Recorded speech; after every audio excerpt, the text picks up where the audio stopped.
മട്ടന്നൂർ നിയോജക മണ്ഡലത്തിലെ മാലൂരിന്റെ കാർഷിക വ്യാവസായിക വിനോദസഞ്ചാര വികസനത്തിന് നാഴികക്കല്ലായി മാറാൻ കഴിയുന്ന നവീകരിച്ച കരേറ്റ കാഞ്ഞിലേരി കുണ്ടേരിപ്പൊയിൽ മാലൂർ റോഡിന്റെ ഉദ്ഘാടനം പൊതുമരാമത്ത് ടൂറിസം വകുപ്പ് മന്ത്രി പി എ മുഹമ്മദ് റിയാസ് നിർവഹിച്ചു. കേരളത്തിൽ 2016 മുതലുള്ള സർക്കാരുകൾ പശ്ചാത്തല സൗകര്യ മേഖലയിൽ നടപ്പിലാക്കിയ വികസനം കാർഷിക വ്യാവസായിക മേഖലകളിൽ വലിയ മാറ്റമാണ് വരുത്തിയതെന്ന് മന്ത്രി പറഞ്ഞു.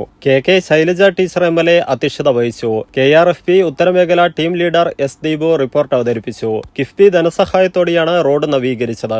തലശ്ശേരി വളവുപാറ റോഡിലെ കരേറ്റയിൽ നിന്നാരംഭിച്ച് കാഞ്ഞിലേരി പട്ടാരി കുണ്ടേരിപ്പൊയിൽ വഴി മട്ടന്നൂർ ശിവപുരം തോലമ്പ്ര പേരാവൂർ റോഡിലെ മാലൂർ സിറ്റിയിൽ എത്തിച്ചേരുന്ന രീതിയിലാണ് റോഡ് നിർമ്മിച്ചിരിക്കുന്നത്.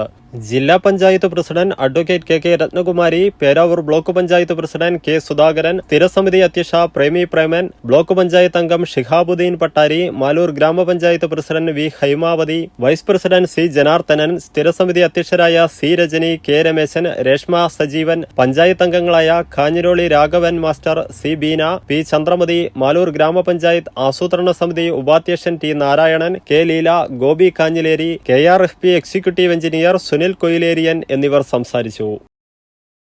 നിങ്ങളൊരു നഴ്സാണോ എങ്കിൽ ജർമ്മനിയിൽ പോകുവാൻ എന്തിന് ലക്ഷങ്ങൾ മുടക്കണം? അതും വിജയം വരെ സൗജന്യ ജർമ്മൻ ഭാഷാ പരിശീലനം യൂറോലീഗ് നൽകുമ്പോൾ. Free education, free paper work, free placement assistance. ഇനി സൗജന്യമായി ജർമ്മൻ ഭാഷ പഠിക്കാം, സൗജന്യമായി ജർമ്മനിയിലേക്ക് പറക്കാം. Euroleague immigration consultancy, Kannur, Thrissur and Kollam.